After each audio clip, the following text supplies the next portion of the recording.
Segunda carta de San Pablo a los Tesalonicenses. Segunda de Tesalonicenses 1.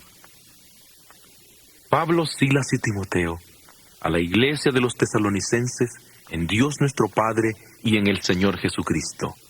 Gracia y paz a ustedes de parte de Dios el Padre y del Señor Jesucristo.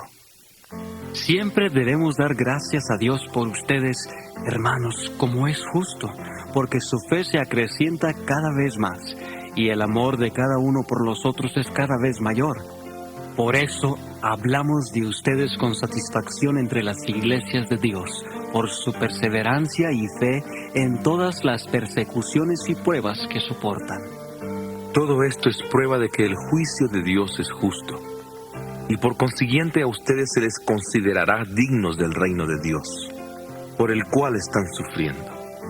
Dios es justo, y pagará con sufrimiento a quienes los hacen sufrir a ustedes, y les dará descanso a ustedes que sufren, como también a nosotros. Esto sucederá cuando el Señor Jesús se manifieste desde el cielo, entre llamas de fuego con sus poderosos ángeles. Él castigará a los que no conocen a Dios y no obedecen al Evangelio de nuestro Señor Jesús. A estos se les castigará con destrucción eterna, y se les excluirá de la presencia del Señor y de la majestad de su poder en el día en que venga para ser glorificado en sus santos y admirado entre todos los que hayan creído. Esto los incluye a ustedes, porque creyeron el testimonio que les dimos. Conscientes de esto, oramos constantemente por ustedes, para que el Señor los considere dignos del llamamiento que les ha hecho, y que Él cumpla por su poder todo propósito de ustedes que sea bueno y toda obra producida por la fe de ustedes.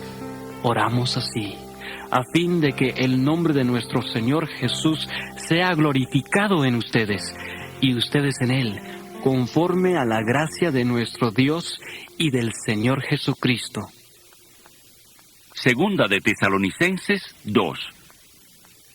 Respecto a la venida de nuestro Señor Jesucristo y a nuestra reunión con Él, les pedimos, hermanos, que no se alteren fácilmente, ni se alarmen por ninguna profecía, por ningún informe o por carta alguna que se suponga nuestra, diciendo que ya llegó el día del Señor. No se dejen engañar de ninguna manera, porque ese día no llegará sin que antes suceda la rebelión y se manifieste el inicuo, el que está condenado a la destrucción. Este se opondrá y se levantará contra todo lo que se llama Dios o que es objeto de adoración, de modo que se sienta en el templo de Dios, proclamándose a sí mismo Dios. ¿No recuerdan que yo les hablaba de esto cuando todavía estaba con ustedes? Y ahora saben qué lo detiene, a fin de que se manifieste a su debido tiempo, porque ya está en acción el poder secreto de la iniquidad, pero el que ahora lo detiene, seguirá deteniéndolo hasta que él sea quitado de en medio. Entonces se manifestará aquel inicuo, a quien el Señor Jesús derrocará con el soplo de su boca y destruirá con el esplendor de su venida. La venida del inicuo será conforme a la obra de Satanás, desplegada con toda clase de falsos milagros, señales y prodigios, y con toda clase de maldad que engaña a los que se pierden. Y esto porque se negaron a amar la verdad y así ser salvos. Por eso Dios les envía un engaño poderoso, para que crean la mentira, y para que sean condenados todos los que no creyeron la verdad, sino que se deleitaron en la maldad. Nosotros, en cambio, siempre debemos dar gracias a Dios por ustedes, hermanos amados por el Señor, porque desde el principio Dios los escogió para ser salvos, mediante la obra santificadora del Espíritu y la fe en la verdad. Para esto los llamó mediante nuestro Evangelio, para que tengan parte en la gloria de nuestro Señor Jesucristo. Así que, hermanos, sigan firmes y manténganse fieles a las enseñanzas que les hemos transmitido, ya sea de palabra o por carta. Que el Señor Jesucristo mismo y Dios nuestro Padre que nos amó y por su gracia nos dio consuelo eterno y buena esperanza, les anime el corazón y los fortalezca en toda obra y palabra buena. Segunda de Tesalonicenses 3.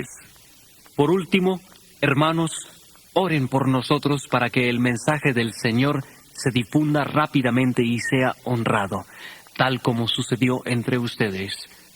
Oren también para que seamos librados de hombres perversos y malvados, porque no todos tienen fe. Pero el Señor es fiel, y Él los fortalecerá y los protegerá del maligno. Tenemos confianza en el Señor de que ustedes hacen y seguirán haciendo lo que les ordenamos. Que el Señor guíe sus corazones hacia el amor de Dios y la perseverancia de Cristo. Hermanos, en el nombre del Señor Jesucristo, les ordenamos que se aparten de todo hermano ocioso que no viva según las enseñanzas que recibieron de nosotros. Ustedes mismos saben cómo deben seguir nuestro ejemplo. Nosotros no estuvimos ociosos cuando vivimos entre ustedes, ni tomamos el alimento de nadie sin pagarlo. Al contrario, día y noche con fatiga y cansancio trabajamos para no ser una carga a ninguno de ustedes. Procedimos así no porque no tengamos derecho a tal ayuda, sino para darles un ejemplo a seguir. Porque aún cuando estábamos con ustedes, les dimos esta regla: el que no quiera trabajar, que tampoco coma. Nos hemos enterado de que entre ustedes hay algunos que están ociosos, sin trabajar en nada, y solo se ocupan de lo que no les importa.